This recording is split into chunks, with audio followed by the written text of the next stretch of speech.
shadows of history.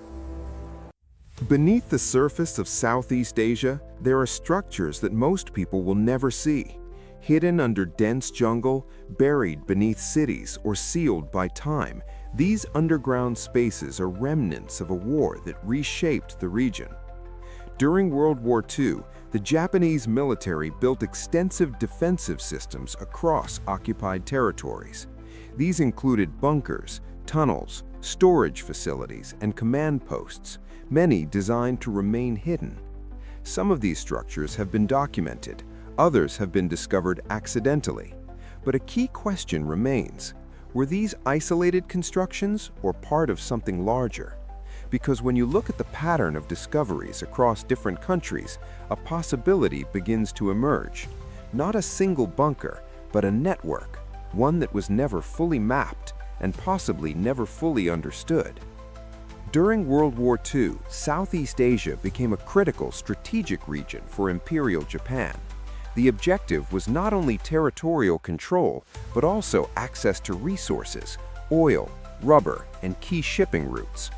Rapid expansion across the region required more than military presence.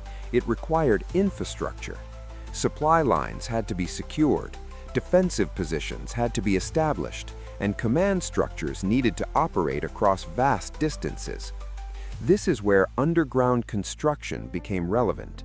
In environments where air attacks were possible and visibility was high, concealment became a priority.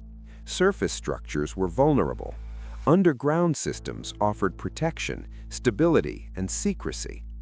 These were not random decisions. They were part of a broader military strategy designed to maintain control under pressure. And once these systems were built, they became part of the landscape, visible only to those who knew where to look. Building underground in tropical environments presents significant challenges. High humidity, unstable soil, and limited machinery required careful planning and manual labor.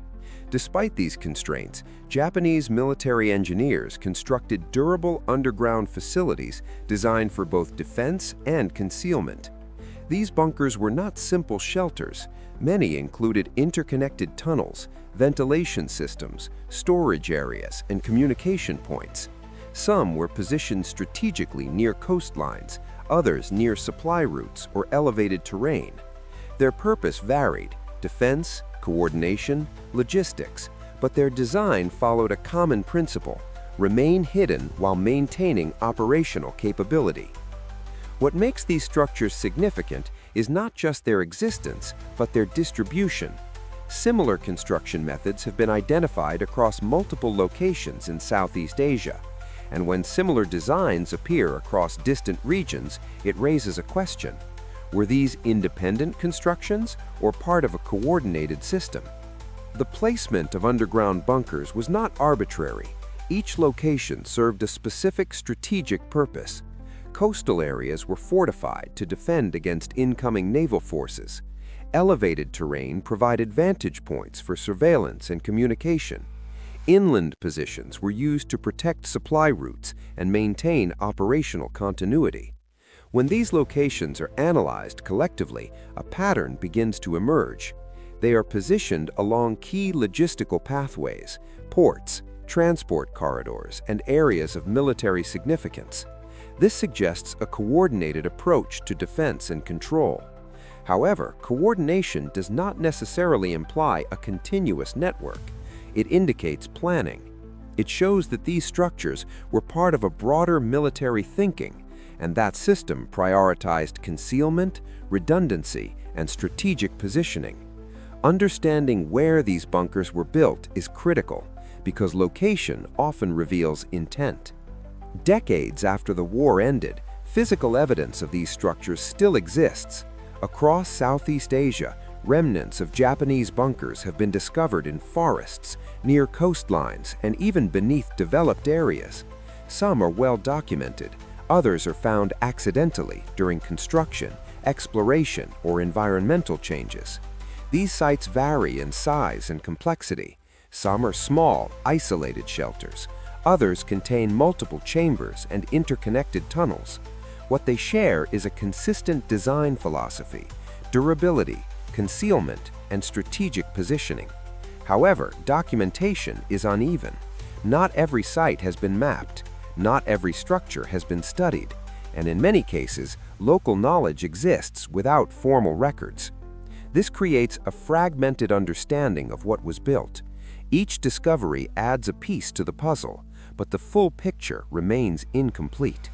Historical records provide important clues, but they are not complete. Some wartime maps indicate the presence of defensive structures, supply points, and fortified positions. However, many of these records are partial, damaged, or lacking detail. This is not unusual. During wartime, documentation can be limited, classified, or lost over time. When modern researchers compare these records with current geography, they often find inconsistencies. Locations marked on maps may no longer exist or may never have been fully recorded. At the same time, physical discoveries sometimes appear in places where no official record exists. This disconnect between documentation and reality is significant. It suggests that the historical record may not capture the full extent of what was built. And when records are incomplete, interpretation becomes more complex. The decision to build underground was not just about defense, it was about survival. During World War II, aerial attacks became a significant threat. Surface installations could be identified and targeted relatively easily. Underground structures, by contrast, offered protection from both detection and impact. They allowed personnel, equipment, and supplies to remain operational even under attack. Camouflage further enhanced this advantage. Entrances were concealed using natural materials, blending into the surrounding environment. From above, many of these sites were nearly invisible. This combination of concealment and protection made underground systems highly effective in wartime conditions, but it also contributed to their disappearance after the war. Structures that were designed to remain hidden often stayed that way, and over time, nature and development did the rest, covering what was once intentionally concealed. Not all structures built during wartime are meant to be preserved. Many are abandoned, destroyed, or simply forgotten. In the case of Japanese bunkers across Southeast Asia, several factors contributed to their disappearance. Some were deliberately sealed during retreat. Others were left to deteriorate in harsh environmental conditions. Jungle growth, flooding, and urban development have all played a role in hiding these sites from view. In some cases, local communities were aware of their existence, but without documentation, those locations remained isolated pieces of information. When researchers attempt to map these sites today, they encounter gaps. Known locations exist, but they are separated by large areas with little or no data. This does not confirm the existence of a continuous network, but it does suggest that what has been discovered so far may only represent a portion of what was originally built. The idea of a hidden bunker network is compelling, but it must be approached carefully. Evidence confirms the existence of multiple underground structures built during the Japanese occupation. It also shows that these structures share certain design characteristics and strategic placement. What it does not confirm is a single, fully connected system spanning the entire region.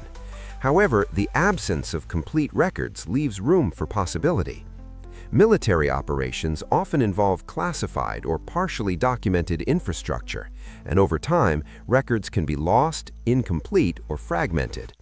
When researchers analyze what remains, both physical and archival, they see patterns, but not a complete picture. And in that incomplete picture lies the central question, not whether bunkers existed, they clearly did, but whether their full extent has ever been fully uncovered. History is not always preserved in documents. Sometimes it is buried, literally. The Japanese bunkers scattered across Southeast Asia are physical reminders of a past that was intense, strategic, and often hidden. Some have been studied, some have been forgotten, and some may still remain undiscovered. The idea of a vast underground network may never be fully confirmed, but the existence of multiple strategically placed structures suggests that there is more to uncover. And in history, what remains hidden is often just as important as what is recorded. If you want to explore the parts of history that were built to stay unseen, subscribe to Shadows of History.